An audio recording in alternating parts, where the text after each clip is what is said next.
Shinobi was originally developed by Sega AM1 and released for the System 16 arcade board in late 1987. It would start a long line of ninja-focused action platformers that would span 3 generations of Sega hardware and beyond. It was a notoriously hard one-hit wonder that ate quarters like it was nothing.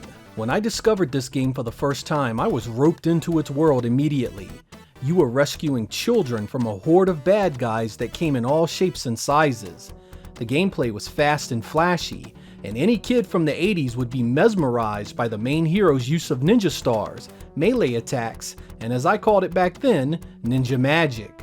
Rescuing the hostages also granted you power-ups to your attacks, making it easier to take down the harder enemies. It even had first-person bonus stages where you showed off your mad skills with the ninja stars. It was an incredibly appealing game right from the start, which just happened to be one of the hardest arcade games I had yet encountered.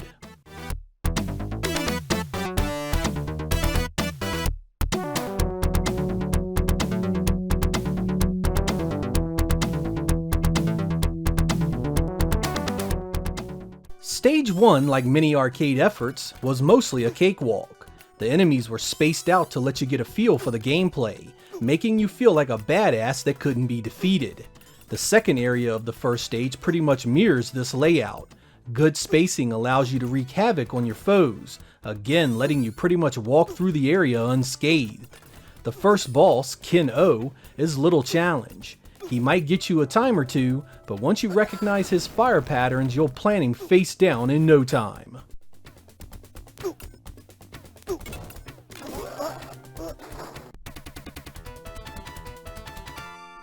Mission 1. Finish. Stage 2 is where things begin to really heat up. Enemy placement is a bit more aggressive, not really giving you the breathing room of the first. You also start to see a bit more verticality to the stage design, something that really becomes a challenge later in the game. Nothing here will rock your world, and you should see the exit after a try or two. The second area of Stage 2 offers our first real obstacle.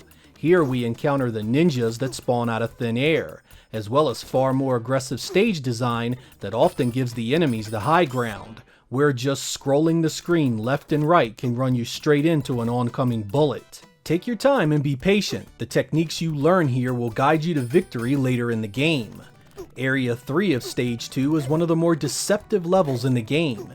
It's actually quite easy to take a death here, thanks to the scuba ninjas that have the ability to respawn if you wait around too long. Keep moving, take note of how many guys jump out the water, and attack from a crouched position.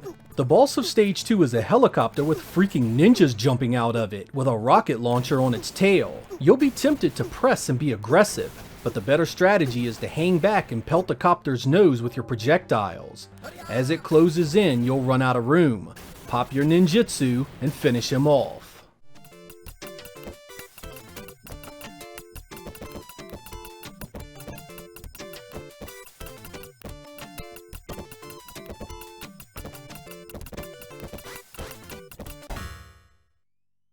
Stage 3 opens up with a nice wide open area that gives you a bit of room to fight and take your time.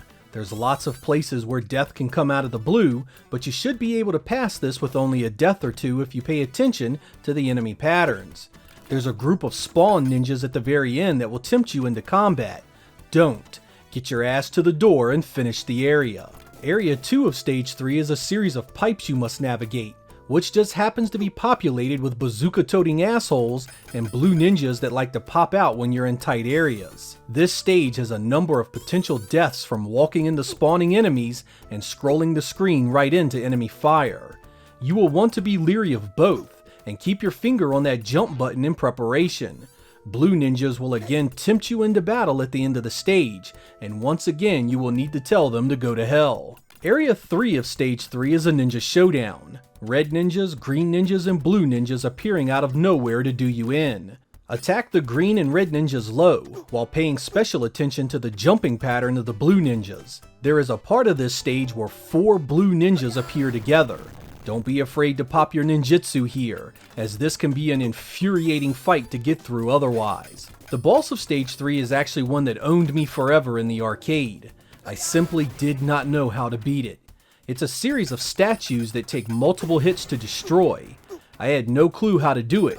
My fingers simply couldn't make my stars fast enough to get rid of all of them. Once you run out of room, you get knocked into the electric field and you're dead. After tons of trial and error, I found the secret is to step up about midway in the beginning and jump as you throw your attacks. This allows you to keep the aggression up on 2 different statues the entire time. Once you find your rhythm, you'll clear them out and face the real threat. This guy looks like he's spitting impossibly fast fireballs, but he is actually just alternating between a high bounce and a low bounce, both of which can be easily avoided. Pop some stars into his 4-knot, and down he goes.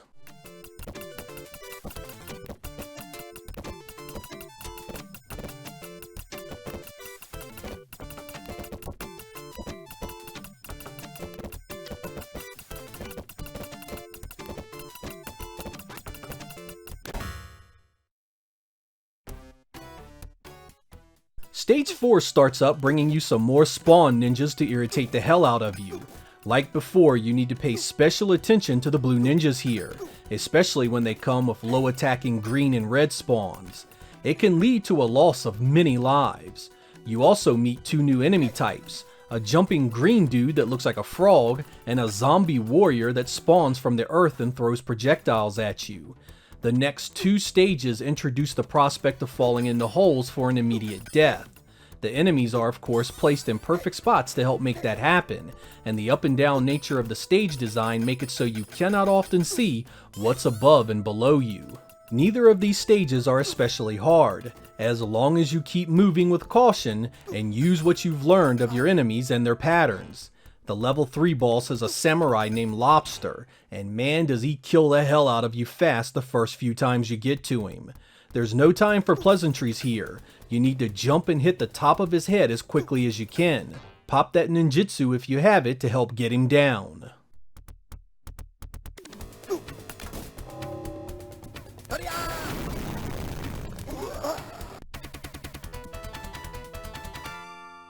Mission 4. Finish.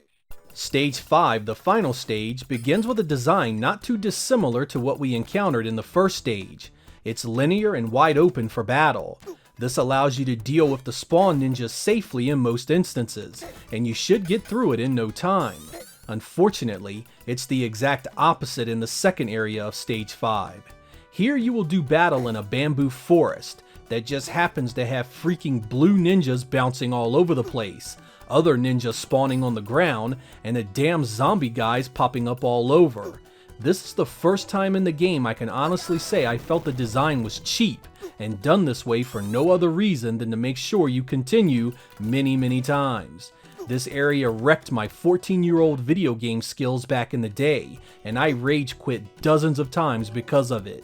Slow, fast, whatever, you're gonna die here a lot. Only repeated play can see all the patterns to give you the ability to see it through. Luckily, we get a bit of breathing room in the third area of Stage 5. Enemy placement is predictable and fairly easy to deal with. The open design gives you room to jump and maneuver when necessary, allowing you to complete it without too much fuss.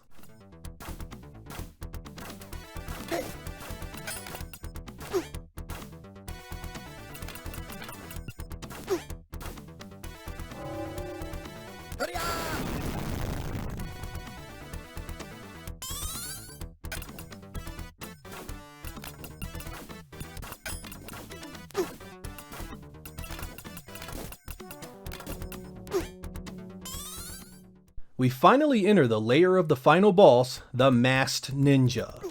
This dude pops out in 4 forms and immediately attacks you. Death will likely be immediate because not only does he appear invulnerable, but he has a shielding that reaches out pretty far.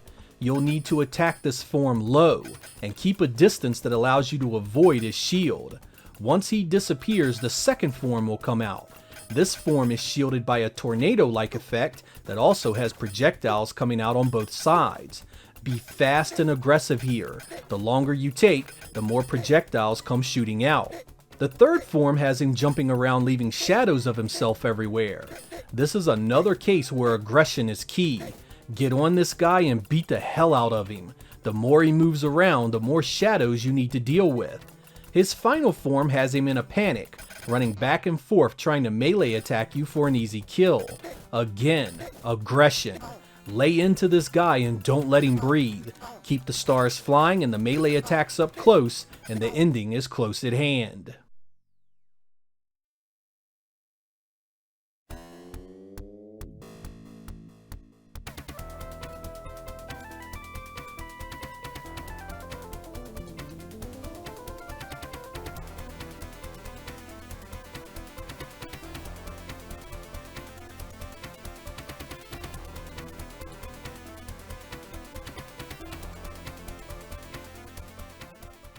Like most arcade games, the ending of Shinobi was uneventful. A few words about your old master turning evil, and you're looking at the title screen again. I can't tell you how profound an effect this game had on my gaming habits of the late 80s. I credit it as one of the first games that really pushed me to understand and identify enemy patterns and stage designs, and use it to my advantage.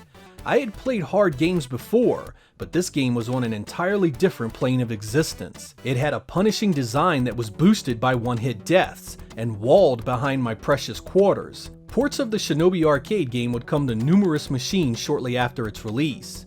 The Master System received a port that saw numerous changes, and not just to the sound and visuals.